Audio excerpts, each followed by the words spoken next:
Hey everyone, and welcome to another episode of We Need to Talk. We are moving right along in this season, and there is no shortage of inspiring guests that I have been blessed to engage in meaningful and impactful conversations with. My guest today is a legendary actor and director with over 100 TV and film credits spanning across a variety of genres. You've seen him on HBO's True Blood and in his recurring role on season 5 of Insecure with Issa Rae, and most recently on the ABC drama For Life. He is currently getting ready for the premiere of his most recent film, Seventh and Union, and I'm grateful that I get a chance to talk with him today. Mr. Gregg Daniel, thank you for being on the show. It's my pleasure. I feel like Gandalf or something. when, when you went through all that, I felt old. I was like, am I like the Black Gandalf or Hey, something hey, like you've had that? quite a career. You should be proud of that. It's And I am blessed. amazing. I make light of it, but believe me, it's just that when you're listening to it, you kind of go, oh, are they going to retire me now?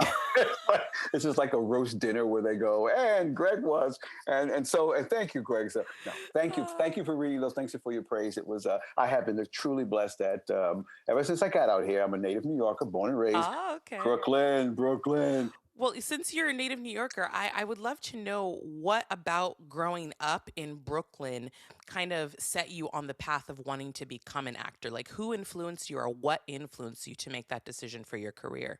There's so many things there because there's no artist in my family per se. My brother did become a drummer, a African drummer for a while, but my mom and dad they don't have any kind of artistic roots in terms of bringing on. But Brooklyn's a really stimulating place. It just is culturally, particularly among African Americans. It's just there's so many groups there, the Caribbean folks, the American folks, and just being in that cocoon. We were very religious in that we were a member AME church. So every week I was in church. And that was kind Same. of a I grew up performance. in AME church as well. Oh, AME, go ahead, sister. Yes. I was with Trinity AME's church. What was the name of your church? It was called St. Paul AME, and it was one of the only Black churches in Santa Barbara because it was, a predominantly white town. So I was very lucky to actually have that upbringing and have that exposure to my culture. Wow. Yeah, And there's yeah. something about church and speaking the scriptures, because they did invite me to speak scriptures, give little speeches. So, in a way, I think the sound of language and the love of language is Mm. partly how I became an actor. Because my father was also Caribbean, and his island is independent now. But we would have volumes of Shakespeare hanging around because obviously the Ah, influence of the British was very, very heavy on the yeah. Caribbean islands. They used to kind of own them or rule them at least. And I would open it and read it, not knowing a thing that they said, but something about the rhythm and the musicality of language was really my first hook to get into Hmm. acting. And then, of course, being in a church where one responds to the voice, the listening to hear voices, more so than physically, you hear voices. That sort of put something in my DNA, I guess, about the richness of language, the richness Yeah. of performing, or being able to move a crowd with a text, being able to move a crowd of people with words that you are speaking. Words have power. They have a Hmm. music to them. They have something to them. So that whole symphony, blues opera, whatever you want to call it, it definitely was impactful in terms of my loving to speak language, my loving to hear text. I love that. Did you do your Easter speeches too? I did. Did you too? Oh, Oh, girl, we got to absolutely. talk. We got Easter speeches too. This is amazing.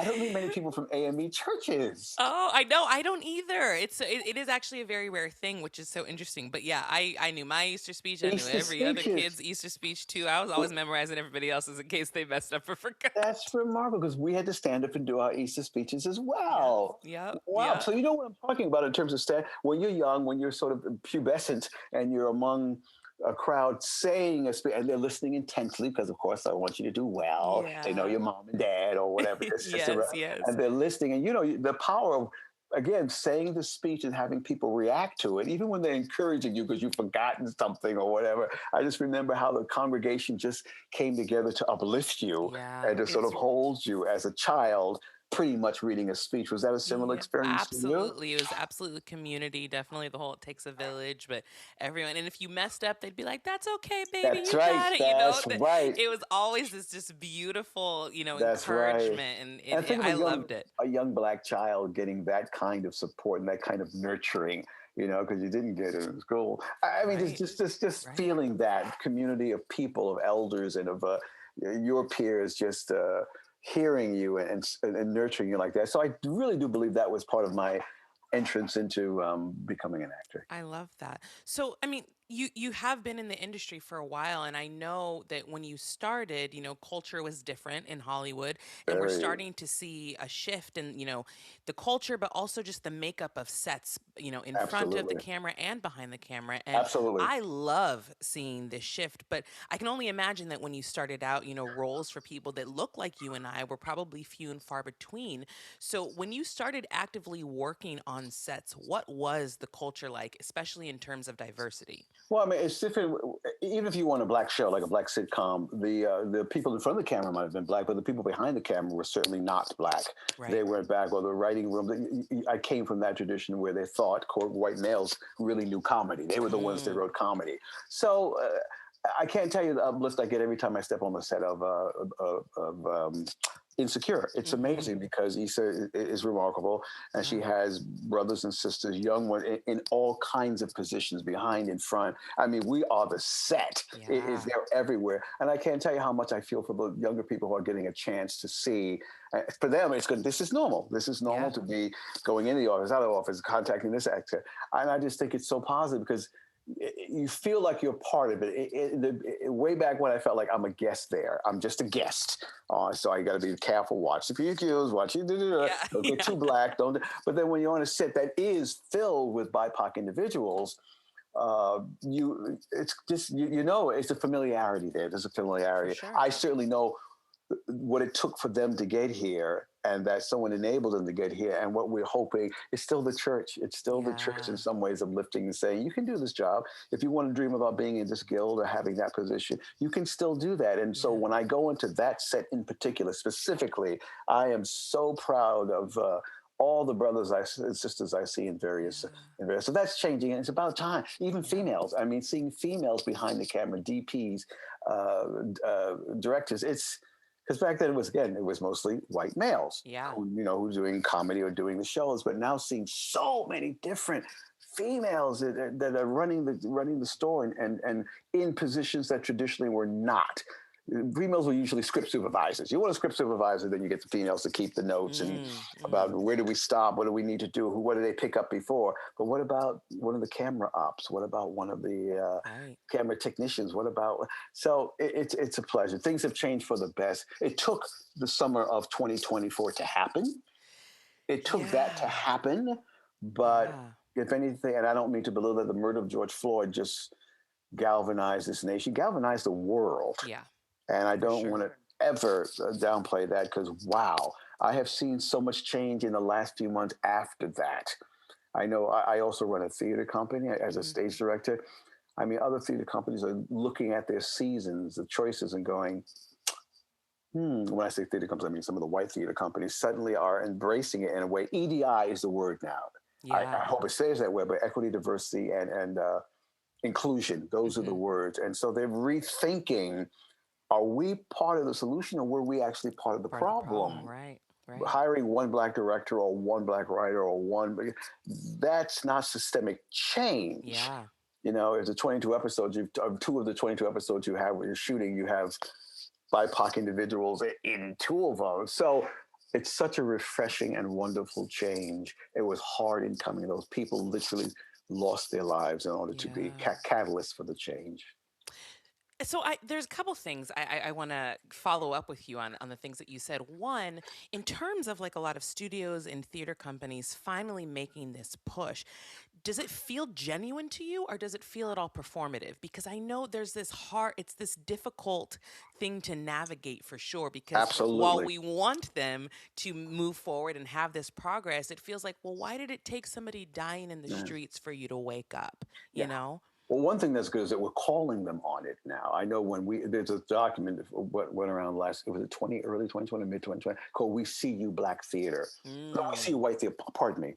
We Hmm. see you white theater, Hmm. where some of the just high profile actors, directors who are of color in theater wrote to these institutions listing. I mean, you can go down the list paragraphs of how we feel we weren't included. So it's not enough to be performed. I think they were performed. You are absolutely right. But now you're being called on it. I mean, when a corporation pulls a convention out of a city, because they are concerned about how is this going to be, how is it going to look. That's a kind of practice that I go, okay, now it's going to be systemic change because now you have them making choices to, it's no longer cool to name baseball teams after our indigenous brothers and sisters. Right. That can't happen. Yeah. That is racist in its core. If you want to turn away from white supremacy and white privilege, well, then you're going to have to make systemic change, but change it will say, well, you said that in March but if they're being called on it, it's being documented. Thank God for the web and the internet. It's being documented. Well, this company said this and this. I mean, we're not afraid now to call them on it, to say, well, when you said you were going to increase your board of directors now needed to be more equitable, diverse, and inclusive. Mm-hmm. Now it's a year later. So tell me, how many BIPOC individuals do you have on your board now? Right. Well, it's like that. Well, calling them on it with this fervor, it's almost like, the little engine that could. Now they know that we're watching. Yes. They know, and we will probably, this firm, don't buy from these folks or whatever. Don't patronize, don't attend, because while they said they were going to do it, it was performative and it was not systemic.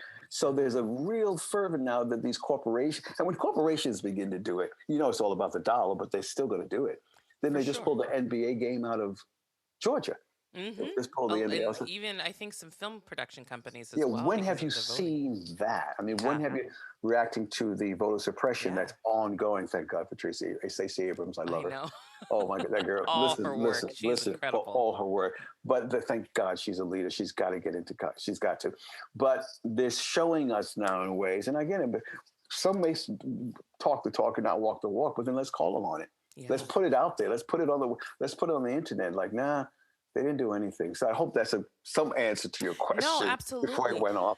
So, I mean, because you're also involved in theater, kind of on the spectrum of where the arts is with diversity inclusion, do you feel that one is doing better than the other? Or do you feel like they're both kind of having a steady progression? I think they both are having a wake-up call. Because I've had experience in both, and I am starting to see, like, I'm a member of SAG, I'm a member of ADA, and I am seeing the change, but I'm curious just from your vantage point, also being a director, if you think one is doing better than the absolutely. Other. Like I said, there's some theater companies I freelance and work with, and I know that they're looking at their season just be trying more EDI. Maybe we don't need to do that Shakespeare or that Tennessee Williams. Maybe we can substitute Susan Laurie Parks, or we can substitute Lynn Nottage, or maybe we can substitute Brandon Jacob Jenkins. I mean, they're looking to say, well, this season is there's nothing inclusive about this season we've chosen at all. So maybe we should go back and look. The plays are there, the materials there, the actors are there, the directors are there, the technicians are there. But you thought by choosing that play, you had done your EDI work. And let me tell you, it's hard work. It's not work. I know it's hard. There are facilitators now that are working with companies. I know that hold sessions with the members and the hierarchy. It's not easy because who wants to give up privilege and power? Right. I don't know about you, but it feels good to have privilege and power. Who wants to really just give it up? So some of this is hard work. There are going to be tears. There's going to be anger. There's going to be soul searching. There's going to be beating of one's breast. But if you are seriously and sincerely committed to EDI, then it has to happen. And it just makes good sense. Yes. I mean, this nation is becoming more brown and black. It just is.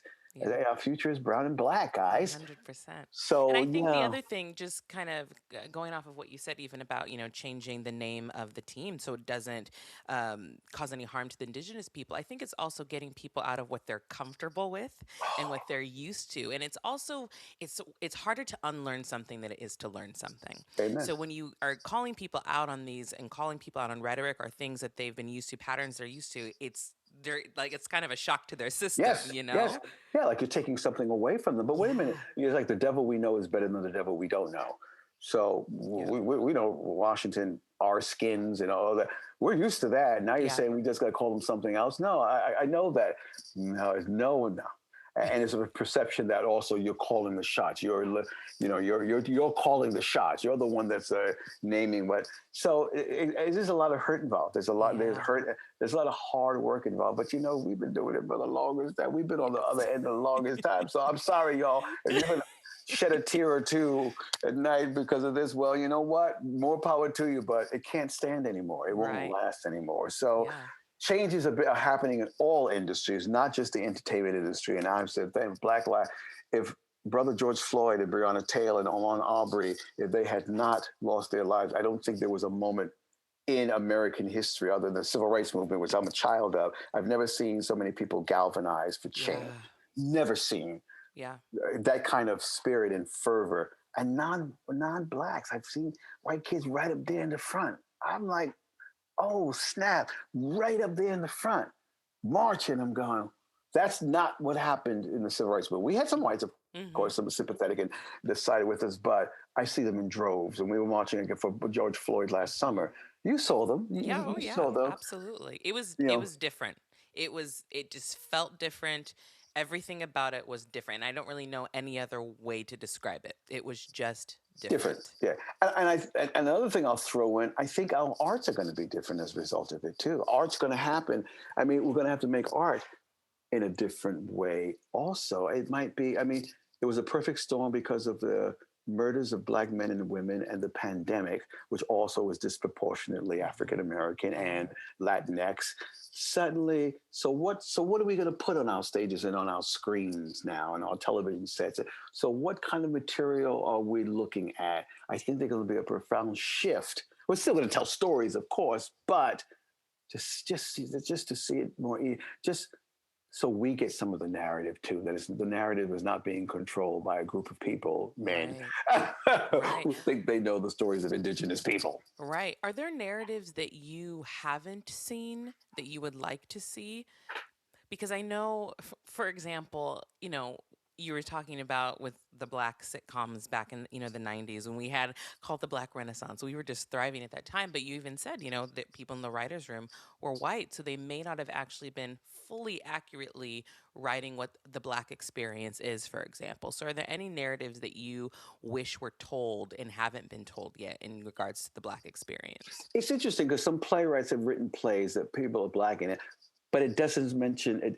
It doesn't revolve around racism, bigotry, and slavery. Mm-hmm. And I don't sound like I'm betraying anything, but it'd be nice when we don't necessarily need to have a largely black cast story, but it's not based on racism, bigotry, and slavery.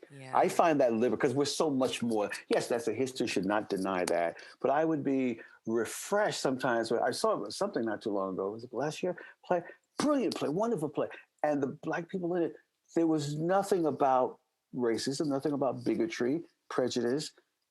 It's just it was just refreshing in that way. When we can get Yeah. to the point where we can tell stories, or LGBTQ, when we can tell stories without bringing up the fact of who we are, that's just who we are. All the simply black people, all the LGBTQ people in that story, but we're not holding up a banner saying, this is about, that would be The refreshing. black struggle or the black trauma or yeah. Yeah, Yeah. yeah. And Yeah. God knows it's not trying to hide it or run from it, but this was so much more. Yeah. We're It's, dynamic. So and we want to see yeah, those. Yeah. and I've very, always talked about how, for example, I don't know if you saw the movie Still Alice with Julianne Moore. yeah, Like, I would love to have seen a black female also do a exactly. role like that because Alzheimer's happens in the black Oh, community. So you I just something in that sense where it the race isn't actually a factor, like you're saying. I would you've have hit it. loved to see that kind of narrative. You've Yeah. hit it. That's exactly right. What would it be if there was a BIPOC actress in that role? And it's not.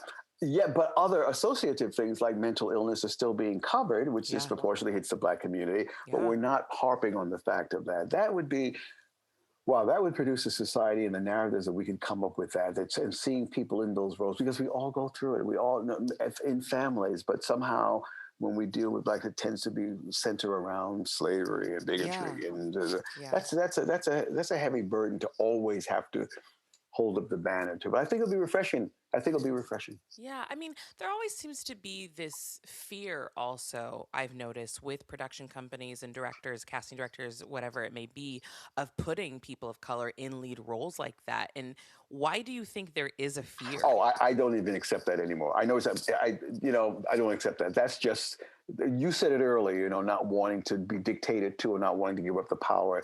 Mm, I cannot longer you just knowing can't, the yeah. varied.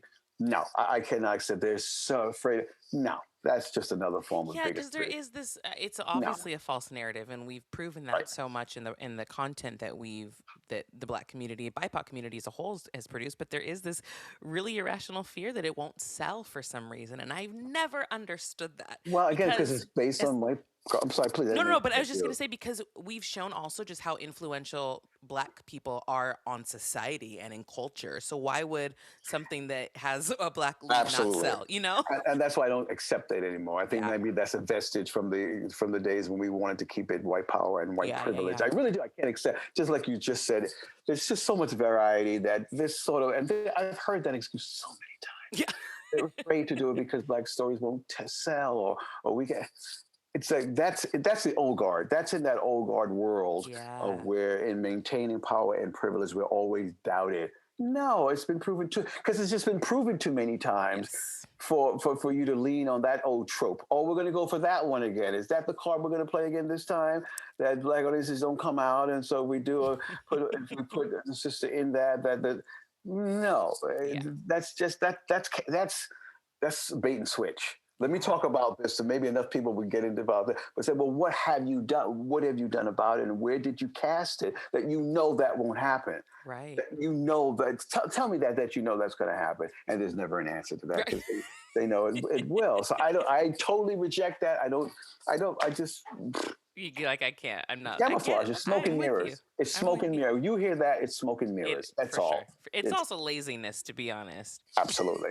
Absolutely, because we have such burgeoning artists out here and stories, and that it's that's get off your duff and find them.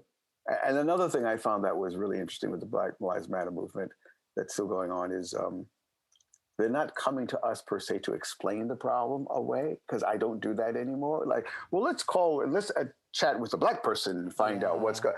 No, you're intelligent enough and resourceful enough and have enough knowledge, particularly with smartphones. Go learn about it on your own. You also Go have learn. eyes. Yeah, yeah. So why does it come to? What does it have to be? I need to speak to a female about this because I need to speak to a male about that. No, you need to take your eyes. See, believe what you see. Yeah. Go do your own research. Go do your own. Uh, go do your own. What is it called? I can't. Of course, it's going on my mind now. And then you'll know. And Yeah. then you'll know. Yeah. I know you also have some thoughts on the Hollywood Foreign Press Association and them expanding their voting members network because that also needs to be more inclusive. I think it's so common for everyone to talk about what happens in front of the camera, but there's so much behind the scenes that still needs work. And, people always wonder why certain projects that are incredible that are starring or created by the BIPOC community don't get the attention that they Right. deserve. And it really does go down to the voting members. So, how That's much right. do you think that will actually change kind of the scope of the nominees that we would see in the future if they did expand their voting members? Immeasurably. Just like there's been an ongoing effort now for the Academy to bring in more younger and more BIPOC, just like what was the film in NWA, Straight Outta Compton, that Yeah, yeah, yeah. there was no ensemble nomination, there were no, because probably they didn't go see it. So why do we want to see a group called NWA from Compton? Because but the majority of the members, didn't want to go see it. Of So course. bringing in younger BIPOC individuals, again, you have to be in a decision making position as well. It's not enough to be the performers. Or you have to be in the decision makers boxes, or else it's always going to revert back to the trouble of what was. I think it's going to have a huge impact if we begin to let in folks who are underrepresented, because Yeah. they can bring a perspective to the stories, the narratives. We're right now, a group I'm with are three of the people are going to the LA Times saying, you need to hire a BIPOC critic. You need to have some BIPOC Hmm. critics, because when they come out to review us, it's not that they're trying to slam us or anything, but they may not understand. They Yeah. don't know where it's coming from. So, Yeah. so we're asking the LA Times, okay, let's have a conversation about this now. Because you need to have those. So just like you need to have BIPOC critics on major newspapers in major cities, you also need for the foreign press to have more representation of women and people of color and LGBTQ. You have to. Yeah. It's this. Yeah. That's the trend. So yeah, and the Academy has started. I mean, that they've started in terms of extending invites to now people who could understand a film like Straight Outta Compton and have interest in it, because even though while it was hailed as this really remarkable, well done product, Yeah. it looks the award season came along and it's like, oh my God, it just fell out.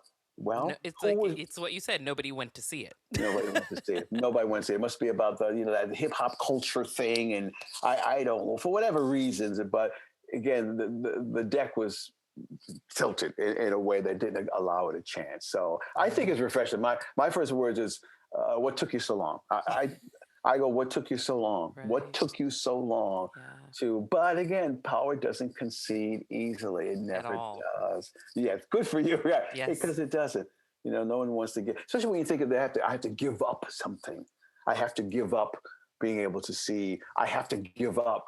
Well, no. If we're going to be inclusive, then it's not about giving up. It's about sharing. Right. And that's what the narrative that I really want to change is that there's this mindset that if you're including other people, that something's being taken away from Why you. And is I've and never understood Yeah, that. There's room at the table for everybody. Everybody's yeah, experiences are valid, everybody's stories are valid, and representation matters. I mean, why right. wouldn't you want to be able to positively influence maybe a young child that is looking at the television and wanting to do this, but they don't see anybody that looks like them. So they think, well, I guess Yeah. this isn't for me, you And know? now I'm thinking that was really just a tool to remain powerful. Hmm. That was just a tool. That's one of the main. They've had a lot of practice at it. There's been a Yeah. lot of practice at ways of keeping people, just like the Republicans now trying to do voter suppression. Well, Yeah. no, it's not good that Kamala won and Biden and there. No, and so many black people came out to vote. Yes. To vote because again, Stacey Abrams in Georgia. Hmm. So now let's rig the deck in such a way where we're going to make sure we suppress the vote.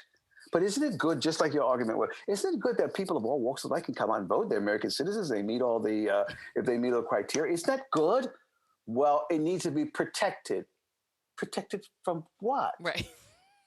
Because it was all based on the big lie anyway. Yes. Yes. It's all these bills are based on the big lie, so it needs to be protected. So you can't give someone standing in line for 4 hours water. It's going to be illegal to do that in your work, but they're going to vote. So what's going to come on? You can see it. It's smoke and mirrors. Yep. It's bait and switch. We're Yep. saying that because you don't want them to come out. You don't want them to come. If you can't win fairly, well, let's try and win unfairly. Let's do what we've always done. Keep those blacks away from the poll. Yep. Keep those brown and black people away from voting. They're not fooling it. They're not fooling anyone. Right. We know Are what's they? happening. I mean, and that's why, they're conservatives. They want to conserve what that has worked for them Wow, for that's this long. wonderful way of putting it. Really, I'm going to steal that. So just Please for you do. to Please know, do. Please they do. want to conserve, and That's I mean that. exactly what it is, though. They don't want anything to change.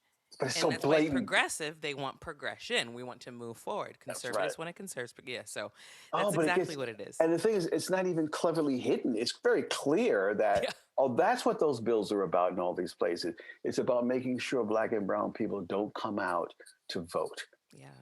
So Yeah. that's talk about a struggle seeing power wanting to stay in power. Yeah. Wow. I mean, 45 was calling people on the phone in Georgia saying, listen, can you find me? I mean, it's scandalous. And January 6th was also very important for our country as well, the Yeah. January 6th insurrection, because Yeah. then you saw clearly, wait a minute, if they were BIPOC folks, they wouldn't have gotten up there. They would have They called wouldn't in even gotten the, past the front gate.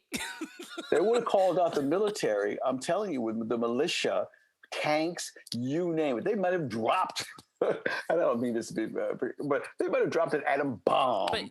but seriously, we know that it would have been just a bloodbath had it been the Absolutely. BIPOC community. Oh, absolutely. Even when it was peaceful, they still Yeah. go after us like Yeah. we're quiet. And them people acted a fool. Them people, I'm like, them people beat up the police and they were kicking them and I'm like, Destroying, and everyone saw the their power, everyone's offices and seeing visually that, oh my. But they're walking out now. They're walking out now. They're going, but no one's arrested. They're just walking. yeah. That's We've the fun. seen it. I even tweeted this. I was like, I honestly feel like it is only white people that would be able to go and attack the Capitol, and then some of them practically did a Yes, press tour afterwards in terms of like interviews on the news. I'm like, how are these people not arrested? You're doing a PR tour? Like, I but don't you're get right. it. You're right. It's two standards, two different Yeah, standards, and it was shown so clearly. I yeah, mean, they came there. Were they going to try and hang Pelosi and hang yeah, Pence? I mean, they yep. were so. I mean, it's ugly.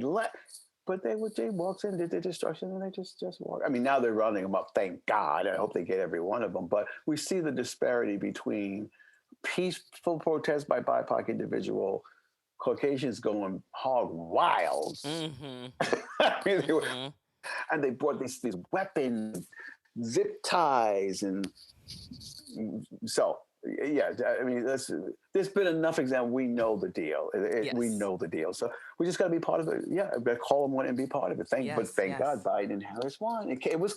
Thank God they did, because I wasn't sure till the very. I gotta tell you, I 100% wasn't sure. it's the very day of. I gotta tell you, I was biting my nails, saying, "Oh God, what do we do for 4 more years? How can I do? I move out of here? I mean, what do I do? How do I leave the That's the country?" thing. I don't know what truly would have happened if he had won again. And it really did terrify me to have to think about it because yeah, Me I too. don't know if we people would have stayed. I really don't think people would have stayed because we saw the last 4 years. And I do think, I mean, January 6th was pretty much the predictable ending to his presidency. But Predictable. um, Yeah. if he had won again, I just, whew, yeah, I know. So it was a nail biter. It was a nail yes. biter because I didn't know. I mean, and look how many people did vote for 45. So I thought they might have their way. And some of them still think he's supposed to be president, but that's a Oh completely no! different Oh yeah. conversation. The majority of conservative Republicans believe that the constituency that Biden Yeah, did not win. yeah, And how do you? yeah. Well, how do you talk to them? How do you talk and how do you say? But there was like 60 judges around the country, Republican Trump appointees, said that it was baseless. They said there was no. What about that? Yeah, But yeah. you can't talk to people if You they don't. can't. And what I've learned, and you'll understand this also coming from a church background, that specifically within the white evangelical community, they are not taught critical thinking. So they're not going to listen to facts or truth or read anything. They're going to believe what they are told. And the True. bottom line is they were told by the person that they thought was president that he won the presidency. And that was all that they needed to hear. I concur. I think you've read it totally right. That in that particular community you're talking about, it's not about science and facts and whatnot. It's really just about, well, this person, almost like the Messiah has said this, Yeah. and forgive my, but it's almost like the Messiah spoke Yeah. and Yeah. said it, and that's what we're going to be. And you can't, you can't have a conversation about that because there's no, it's totally unreasonable. Yeah. I don't care how Yeah. many facts I shove in your face. And no, there was no voting for. There was no this. There was no that. You believe in a man. I think that you think was called to save the country or to do whatever. There's none. So, but they're Americans too. But I'm just glad they didn't prevail this time around. Right. Right. I'm glad they didn't prevail. Yes. 4 is enough. 4 years is enough. 4 years was enough. Absolutely. Well, let's talk about your new feature film that's coming up, Seventh and Union. So, what are some Seventh of and the Union. themes that are within the film, and why do you think it's a relevant film today?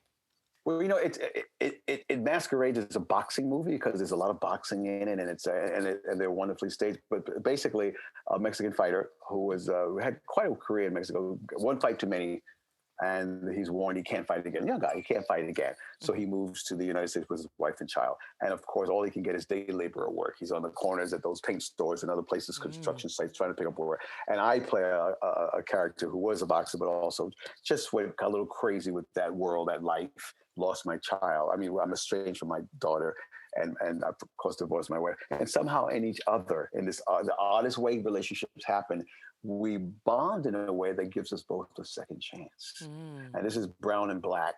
We bond together in ways they find in each other. And I must be a generation older than the young guy uh, in the film. Omar Chaparro is his name. He's really a Mexican, wonderful star. And we come together. We come together and finding each other. And that's one of the themes. Sometimes the most unlikeliest people can have the same, can understand where their lives are. Yeah. Because without him intervening or my intervening in his life, we would have just continued down the road that we had, which probably pretty wasteful, stuck.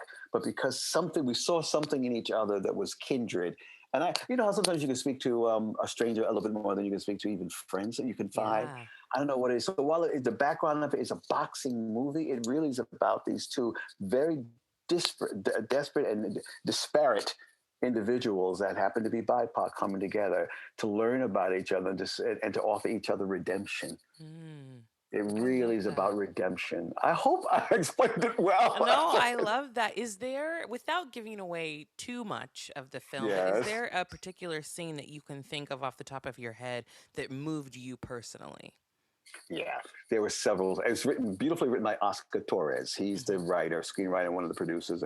And my God, there's a speech that I know that there's a fight set up that I know I don't know if he can win. I just don't know if he can win. This guy really is outclassed. And I sit down and I talk to him about hate and confidence in oneself. I don't know if that's vague, but in Mm, just terms of saying you're not fighting the fighter, you're fighting yourself. I don't say those exact words, but for me, the theme and what was I getting at the enemy is within. The enemy is not the person you're facing. That's not, yes, you're as well trained as they are. You have the same power, but so many times the enemy is within, is our yeah. going back to those traumas we once had and believing, well, I can't do this. I'm going to fail.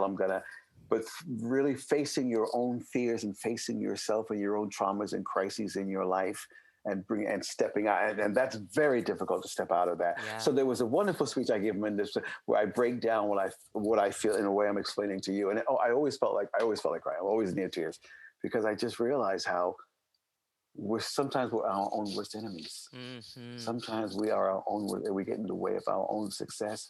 We block it. Now, they're generational trauma. I understand, For but sure. to be able to tell someone, "I see in you the potential. I see in you the achievement. I see in you." But now, do you see it in yourself? Mm.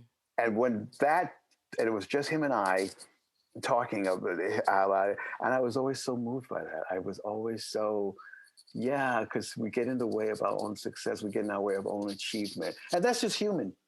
That's a human characteristics. I mean, it feels 100%. wonderful to reach out and teach someone and help someone. And that's what it reminded me of. It's uncharacteristic that I would open up that wide in the film to say, well, you got it, but it's not him you're facing. It's Yeah. all your old traumas, your mama. That's what you're facing. He's just a body in front of you. But now, if you go in thinking less of yourself, you won't win. And I just thought, again, I'm schmaltzy that way. I'm a mush pot that way. It's like, ah, it just touched me to no end to think that I was able to say those words to this young man Yeah. and make a difference in his life.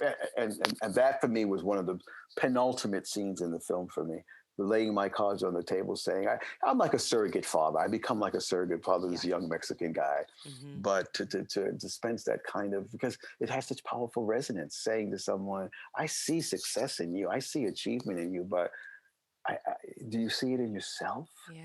All of our young brothers and sisters, and in a society that doesn't want you to achieve, that doesn't expect you to achieve, school to prison pipelines Yes. and all of that.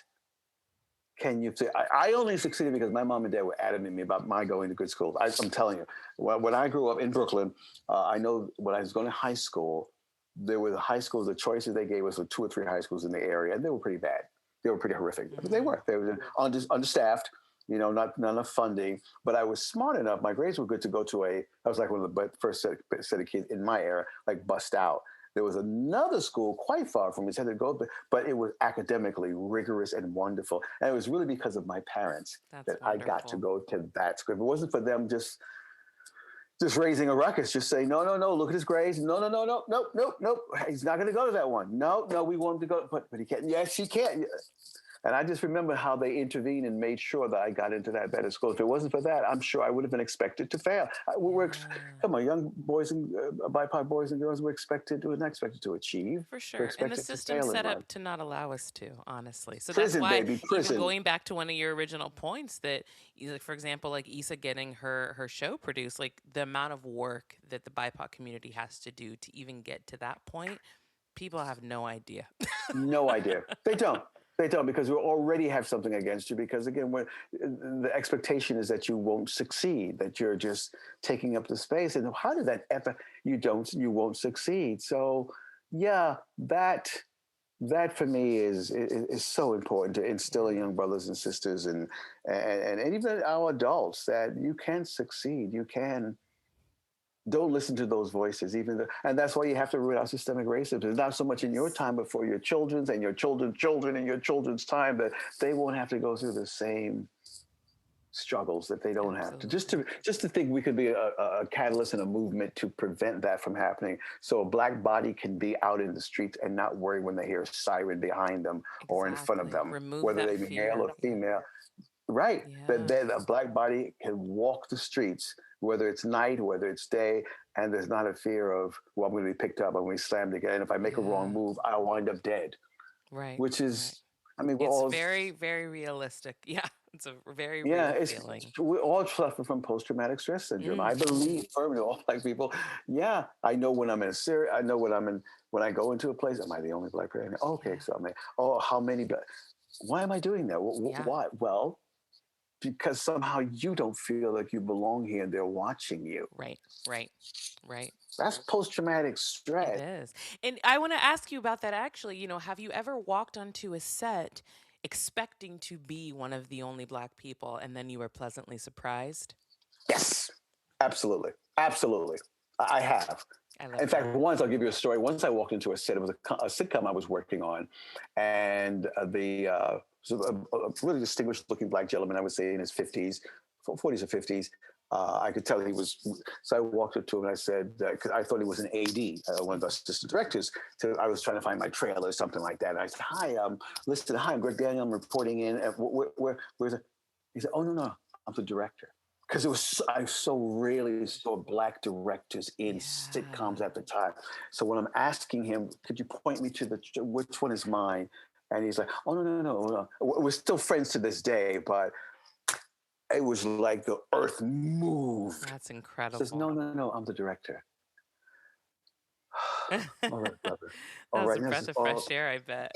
he's a terrific man, terrific guy, family man, terrific guy. But just the fact that I went, wow, I am so Yeah. proud of you, brother, for getting here. Oh, Just between it, I am so freaking proud to report to you. I will be so good on this episode because I wanted to reflect. But seriously, you want to go, okay, let's work and make sure that you get brought yeah. back. And I'm sure that moment meant a lot to him as well to have you acknowledge, validate him in that moment. I truly hope that we get to see more of that because those moments are important. But Greg, it was such a pleasure chatting with you. But this has been such a pleasure speaking with you, really. It's been Yeah, I'm so happy that we got a chance to connect. Can you let everyone know where they can find you and also where when they can see your new film that's coming out? we premiered June 2nd at the Latin LA International Film Festival, which is, I think, what is that theater? The TLC, the TCL, over, like, used to be Grauman's Chinese. That's how old I am. Used to be Grauman's Chinese Theater. I'm going to give you my handles right now. Okay, on Twitter, I'm at Real Gregg Daniel. And I spell my name Greg Daniel. So at Real Gregg Daniel. And Instagram is official Gregg Daniel. And you'll see Wonderful. Greg spelled just like in my little box. Love it. Well, thank you so much for joining me on the show. Please make sure What a you follow pleasure. Greg and look out for his new film coming out. And to the listeners, make sure you subscribe to We Need to Talk, and we'll talk to you again real soon. Bye.